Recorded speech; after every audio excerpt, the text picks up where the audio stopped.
coastal protection structures. This is our topic, compiled by Professor L. Harigopalakrishnan. Greetings from Rohini College of Engineering and Technology, Valkulam.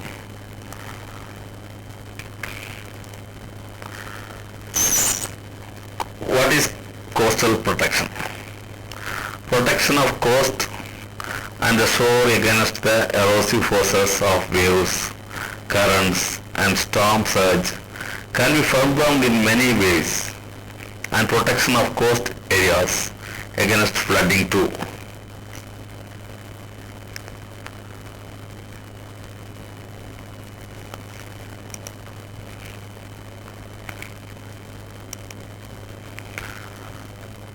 The coastal protection, three types: coastal protection, shore protection and mixed coastal and shore protection.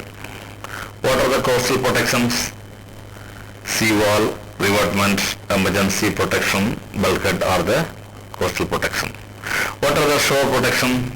Regulation of coastal landscape, nourishment, beach dewatering or beach drain are the shore protection. What are the mixed coastal and shore protection?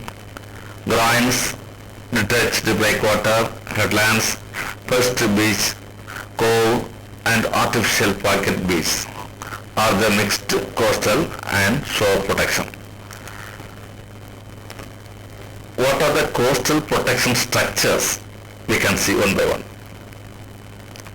Sea dike, sea wall, revetment, emergency protection, bulkheads, groins, jetty, breakwater, headlands are the coastal protection structures.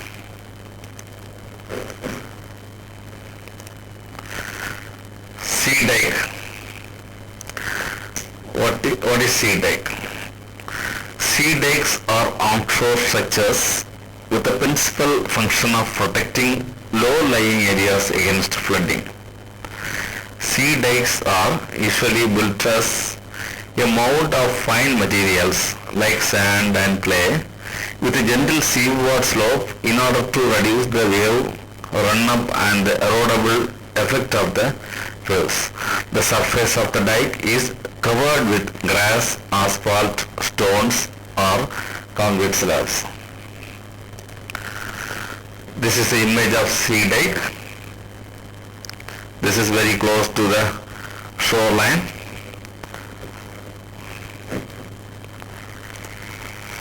Sea wall. Sea wall is defined as a structure separating land and water. It is designed to prevent coastal damage due to the wave action and storm surge such as flooding. Sea walls are normally very massive structures because they are designed to resist the full force of wave and storm surge. These are the sea walls as examples: curved concrete sea wall, stepped and curved concrete sea wall, gabion sea wall and rubble mounded sea wall. These are the examples of sea wall structures. A sea wall protects the coast against erosion and flooding. Sea walls are often used as location of exposed city fronts where good protection was needed. We can see the image of the sea walls. Revetments. This is the next structure of coastal protection. Revetments are onshore structures with the principal function of protecting the shoreline from erosion. Revetment structures typically consist of a cladding of stone, concrete or asphalt to armor sloping natural shoreline profiles. We can see the image of and cross-section of revetments.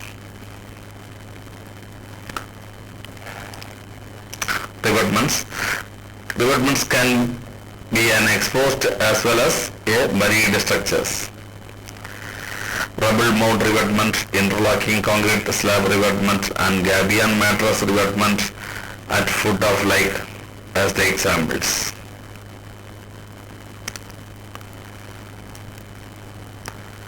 damaged flat slab revetment as example here.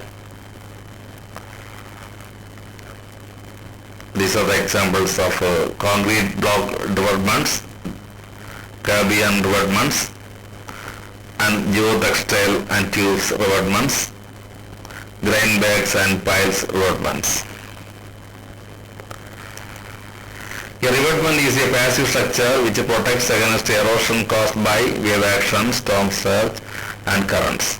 The main difference in function of a seawall and a revetment is that a seawall protects against erosion and flooding, whereas the revetment only protects against erosion.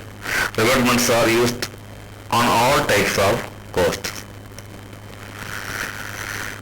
Revetment over. Next, emergency protection. Emergency protection is a quick installation of temporary revetment type structure made by available material as a response to unexpected coastal erosion. It is normally applied for securing building or infrastructure against unexpected erosion. These are by quickly built up and not well designed.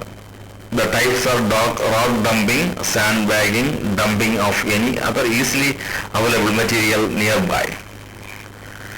This is an example of emergency revetment constructed by rubble concrete. Private and public landowners are sometimes forced to construct emergency protection at locations where unexpected erosion occurs. The emergency protection is installed in order to prevent further damage to coastal installation. The emergency protection is over. Next one, the bulkheads. A bulkhead is a structure or partition used to retain or prevent sliding of the land. A secondary purpose to protect the coast against damage from the wave action. Bulkhead area normally smaller than seawalls, as their primary function is to retain fill at locations with only limited wave action and not to resist coastal erosion. We can see the image of bulkhead structure constructed by gabion mesh boxes. These are used along natural shorelines and along filled area where a well-defined separation between land and sea is required. These can be used against sea level rise if adjusted in height, and if the area is still protected against wave despite the sea level rise. These are not used to protect against erosion. Next one, groins. These are normally straight structures perpendicular to the shoreline. We can see the image of groins.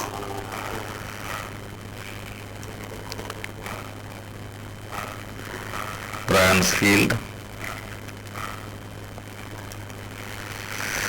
They are built a rubble mound structures, but they can be constructed in other materials such as concrete, timber, geotube, etc.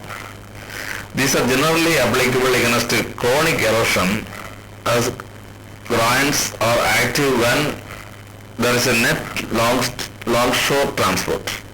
Groins are not applicable against acute erosion. Next one, jetties or jetty.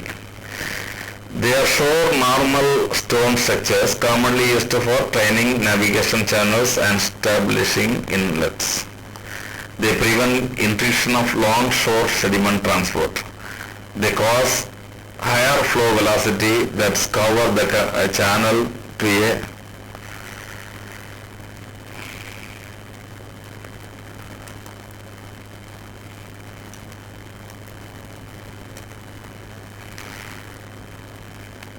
detached breakwater, emerged breakwaters. It is a structure parallel or close to parallel to the coast built inside or outside the surf zone. Detached breakers are mainly with two purposes, either to protect a ship off from wave action or as a shore protection measure. You can see the image of breakwater. You can see the segmented detached breakwater scheme.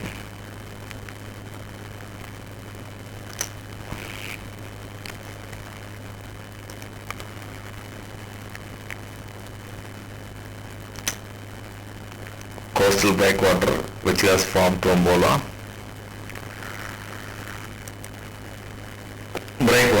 Breakwater are able to protect sections of shoreline in a less harmful way than groins. The applicability of breakwater to different type of needs to be studied before opting a particular design. Other type of breakwater: submerged breakwater, floating breakwater, special type of breakwater. Submerged breakwater. The function by provoking wave breaking and by allowing some wave transmission so that a milder wave climate is obtained in leeward of the submerged structure. You can see the image of submerged breakwater. Floating breakwater. They work by dissipating and reflecting part of wave energy. No surplus water is brought into the sheltered area in this situation.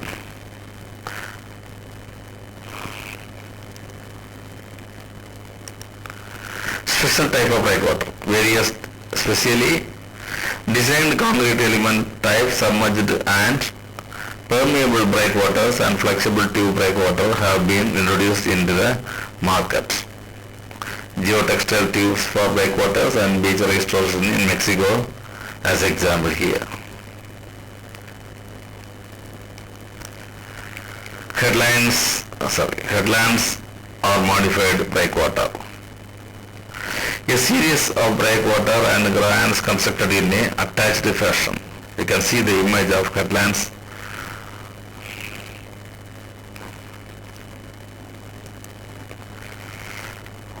The curved breakwaters are called headlands. Headlands are generally applicable against chronic erosion. Headlands are active when there is a net along shore transport. The impact of sea water on curved breakwater is same as for the traditional breakwater. Thank you so much. Bye.